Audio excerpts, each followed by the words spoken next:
Hi friends, this is Chandrasekhar with the second in series of lectures on Karakas.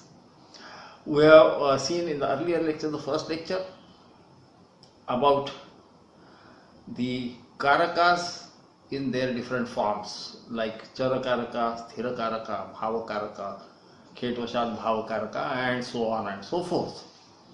Now with this lecture, so the basic concept is understood. Karotiti Karaka, whichever factor or planet or bhava causes something to be done in the life of the jataka in a particular area or to a particular person related to that jataka. Related does not necessarily mean relations by the blood relation. It could be relations because of his interaction with somebody. So all these things are indicated by what is known as karaka. We have already seen the rashis, which generally are said to indicate an environment. Then the bhavas, the bhava lords in form of grahas, planets. And now the one of the very important aspect which is generally missed, that is karaka, and we want to therefore go in a series of small lectures in which I will try to give my interpretation of different karakas which are told by the sages. Now among the sages, the greatest is Parashara, who is also one of the Pravartakas, the dispenser of knowledge. Out of 18, of course, he is not the major one, there are many, and Parashara himself tells that whatever has been given by Shaunaka to Garga, etc., and then has come to me, that is what I am trying to tell you. When he talks to the great Maitreya, who is disciple of Parashara, and that is now reduced to writing, and that is what we read as the Brihat Parashara Hora Shastra. There are others like Marichi and then Polash and Angirasa and so on. So there are 18. But that which is available to us in almost its full form is Parashara's Brihat Parashara Hora Shastra, which is actually known as Parashariya in its manuscript form. Most of the principles given by Parashara are also repeated by latter day Acharya. Acharyas are the great teachers. Many times people equate Acharya with teacher. No, Acharya is a bit higher level, one who is a sort of, we can call him guru, because he has experienced certain things, he has learned something, certain things, he has heard something from his guru, and all that with his own knowledge, his understanding, the troubles he has taken to understand that knowledge, all are distilled into one and given to the disciples for posterity to be benefited from it. And these people are known as the acharyas in the real sense. Nowadays anybody is called acharya, but this is Kali Yuga, so that is fine. So now we will see what is the sthira karaka. The first amongst karakas, the sthira karaka, the fixed karakas. That is irrespective of bhava or lord of any bhava or rashi or whatever, he still indicates certain things in the life of the jataka. That is called as the sthira karaka. Now let me be very clear that the sthira karakas given by Parashara are a bit different than as understood by most of the astrologers as being belonging to Parashara.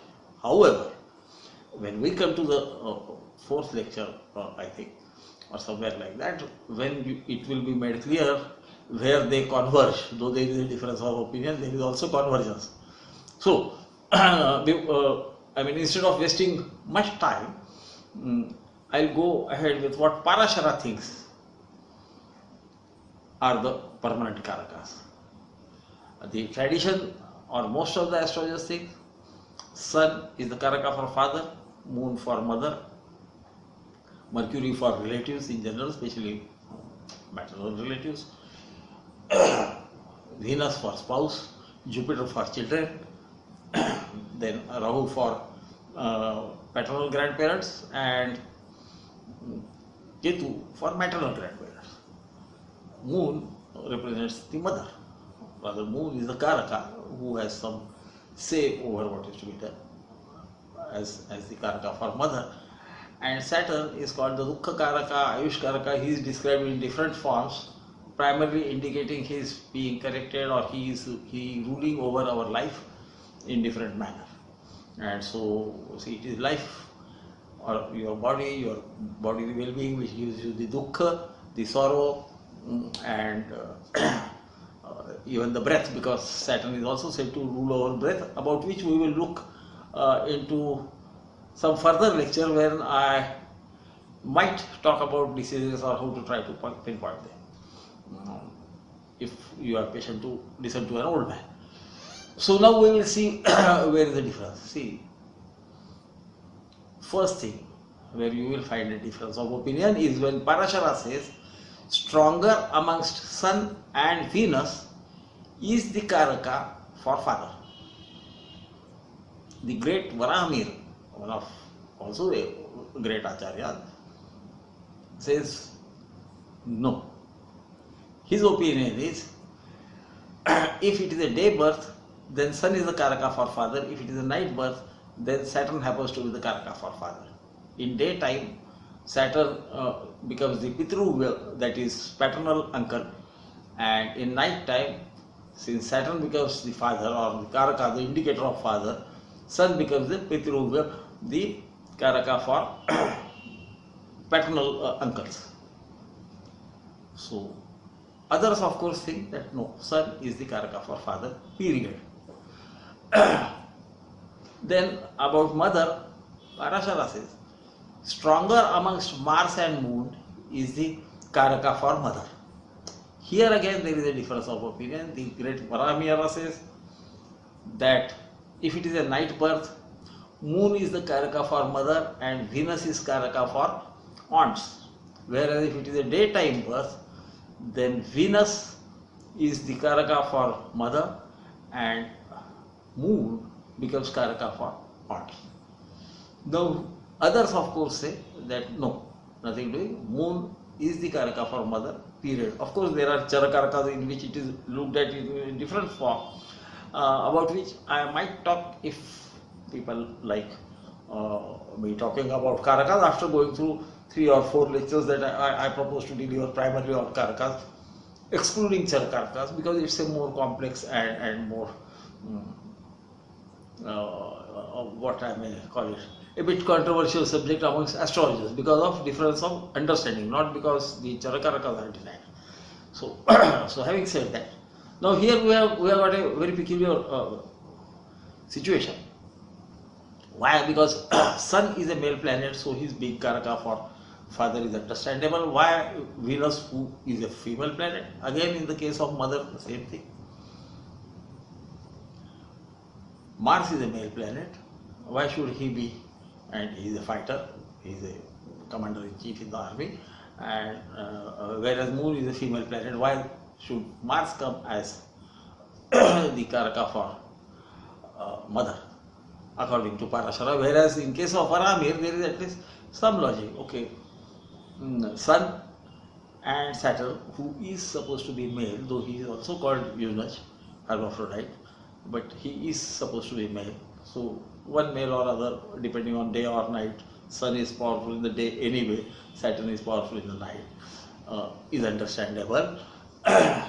Same again with Mars and Moon. We have seen where is the problem with Parashara's way of talking about Karakas, and the great Varahamihara at least talk about both the female planets, Venus and Moon. And you know, Moon gets strength when it is night, whereas Venus is strong in the daytime.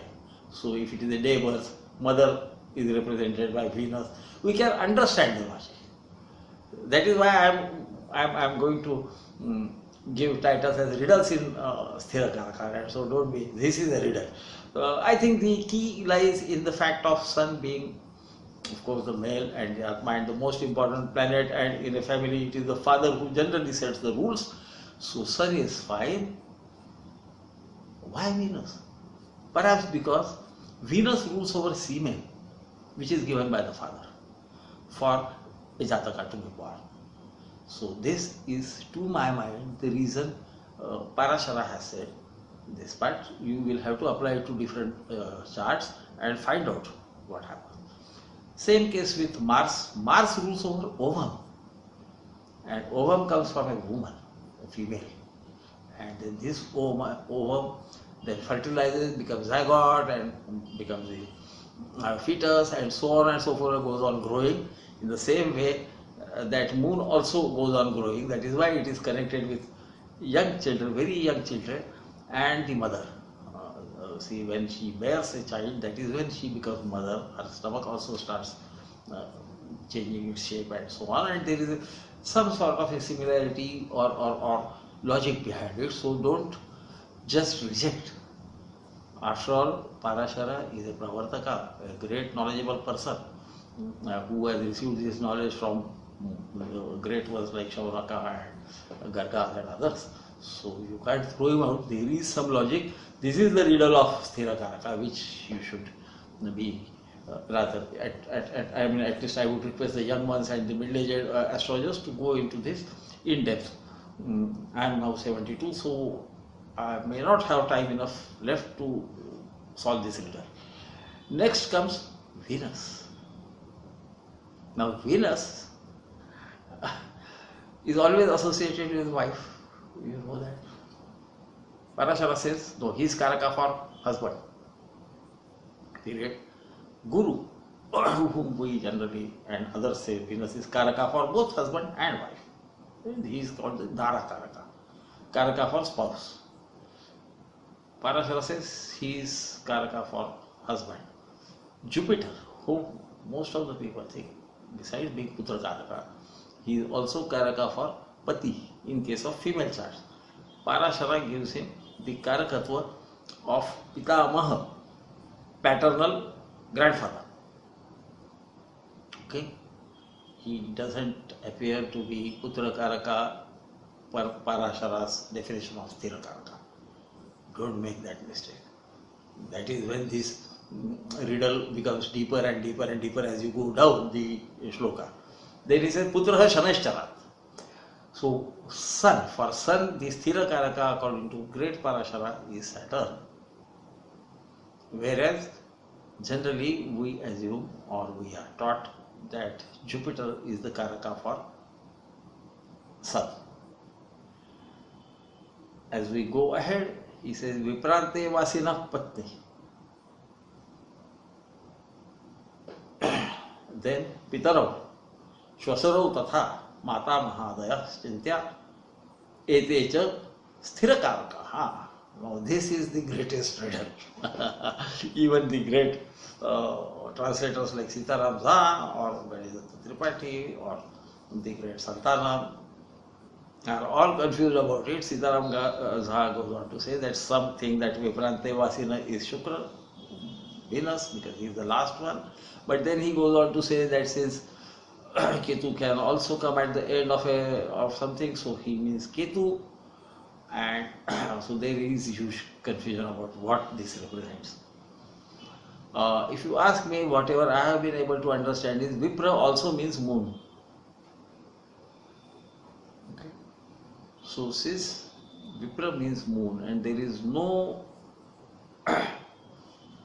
planet whom Parashara gives Karakatva, that is rulership of being or indicator of doing something in regard with the wife, moon being a female planet. Perhaps he is saying Vipra is Patni, that is the spouse of the Jataka. Moon, you will, I think some of you who might have studied, Nadi might find that moon with Venus means some other also wife to the father and all that thing that is said by the Nadi, if I remember correct. So he is perhaps being told as the indicator of wife. Pitarau, Shwasurau Tatha. That means one's ancestors and also the in-laws, father and mother-in-laws, are to be seen from Rahu, because Antevasina of Vipra, moons, planets at the end of moons are Rahu and Ketu, the Chaya Grahas, and Matamaha Chintya Etecha Sthirakaraka. So Matamaha, that is the grand parent, rather the grandfather on the maternal side, is indicated by Ketu. This must be the meaning as I understand it. It is up to the great astrologers who are listening to this homily of mine to decide whether I am right or wrong, but this is the riddle. Another part which I have left, especially at the end of it, we should have come earlier, because in the order after Sun and Venus, Mars and Moon, that is where appears Bhauma. Mars. He says, Bhaumato Bhagina Shyala Kaniyan Janiya. Now Mars he has already told us mother, when he talks about Mars and stronger amongst Mars and Moon. But here, what he goes on to say is Bhauma, that is Mars, represents the sister Bhagini, Shala, brother of wife or brother of spouse. Then he says Kaniyan, somehow taken this to mean the younger brother. I have a different feeling. And then he says Janani iti api, and also the mother, which could be correct, because Janani, that is mother, he has already told earlier, he could be the Karaka for mother. Personally, I think it is Kaniyan Janani, which is the younger mother, which could mean the stepmother, because in ancient times there was a system of multiple marriages, more than one marriages, generally 2 or 3, not the harems, because that was not the Hindu culture, neither was there any slavery in Hindu religion.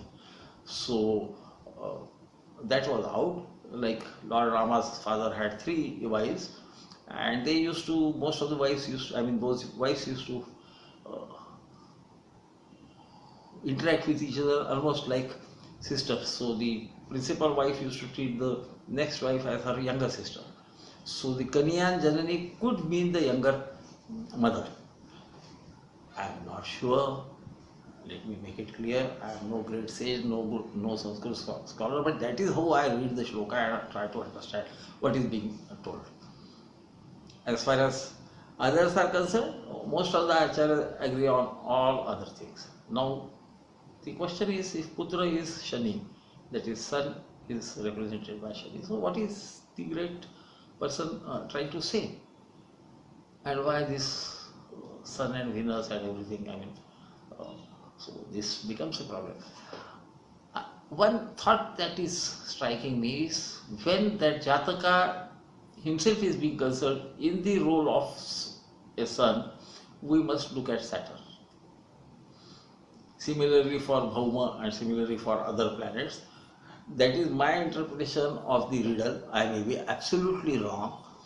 Try it out, because one thing I have marked is, when Saturn aspects Sun, or the 9th house, for which also Sun is Karaka according to many, though the great Parashara only gives Karakatva to Guru.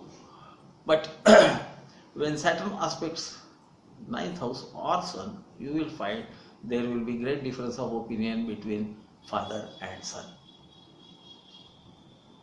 Or if in a Jataka's chart, Sun goes to a negative place, it is many a times seen that the Jataka is short in his duties as a father unto his children.